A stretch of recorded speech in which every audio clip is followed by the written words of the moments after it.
Halo saudara, dari Arlington, Virginia, saya Helmi Yohanes dan tim VOA kembali hadir dengan serangkaian berita Amerika Serikat dalam segmen Sapa Dunia. Warga Amerika memperingati 20 tahun tragedi 11 September untuk mengenang hampir 3.000 orang yang meninggal dunia akibat aksi terorisme di 3 tempat pada hari itu. Bel dibunyikan pada pukul 8.46 pagi waktu setempat untuk memperingati saat pesawat pertama menabrak menara utara World Trade Center. 2.977 orang meninggal dunia dalam tragedi itu dan nama-nama mereka dibacakan dalam peringatan yang berlangsung di 3 lokasi. Presiden Joe Biden, mantan Presiden Barack Obama serta Bill Clinton hadir dalam peringatan di New York, tempat 2 pesawat menabrak menara kembar World Trade Center 20 tahun lalu. Di Pentagon, mengheningkan cipta berlangsung pada pukul 9.37 pagi, menandai saat pesawat ketiga menabrak gedung Departemen Pertahanan Amerika itu.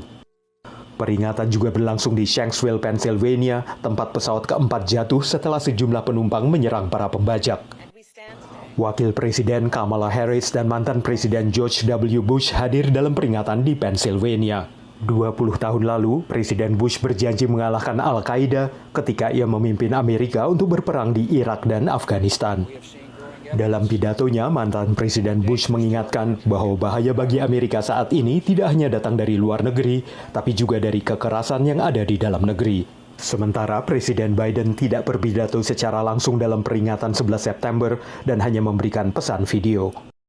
Saudara, vaksin COVID-19 tidak hanya memberikan perlindungan dari virus corona dan gejala parah, tapi juga mengurangi resiko long COVID atau gejala COVID yang berkepanjangan. Studi menunjukkan gejala berkepanjangan ini kadang dirasakan pasien beberapa minggu bahkan beberapa bulan setelah dinyatakan sembuh dari COVID. Juli lalu, Bradley Solomons, manajer pabrik di Afrika Selatan, terinfeksi COVID-19 dan dirawat di rumah sakit selama 20 hari. Namun hingga kini, ia masih menderita gejala COVID meski telah dinyatakan sembuh. I still feel that sometimes I lose my memory for 3 to 5 minutes and I don't know what I was doing or whatsoever and I still cough. Now and then my throat is still sore.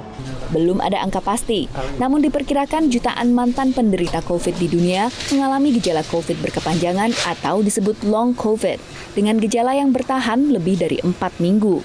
Long COVID pun masih jarang dipahami dunia kedokteran. Amongst medical practitioners, there is a bit of variation in terms of recognition. I think people are still getting told that it's due to anxiety. Some doctors don't really fully understand this condition. Penelitian terkini dari King's College London menunjukkan vaksin virus corona kurangi resiko terkena long COVID hingga separuh, termasuk bagi sebagian kecil yang terinfeksi virus bahkan setelah vaksinasi.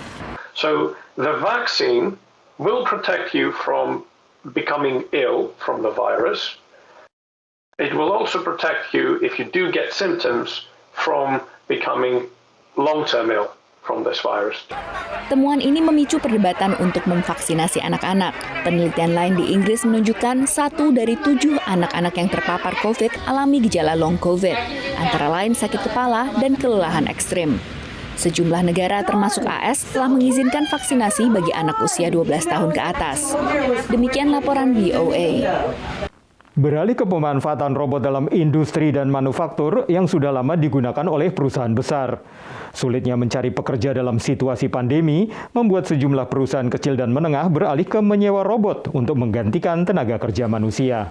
Melvin adalah salah satu robot yang dipekerjakan di sebuah pabrik pengolahan plastik di Livermore, dekat San Francisco, negara bagian California. On the product that he's running right now, it's eliminated 3 operators 5 days a week. So Melvin runs 24 hours a day, all 3 shifts, and that replaced 3 full operators. Melvin buatan Rapid Robotics sudah digunakan sejak Januari 2020, tapi bersama 2 robot lain, Nancy dan Kim, kehadirannya cukup membantu perusahaan di tengah sepinya peminat kerja pada tahun kedua pandemi. We've had to increase our wages quite significantly this year because of what is going on in the world. And luckily, Melvin has not increased his pay rate. He doesn't ask for a raise.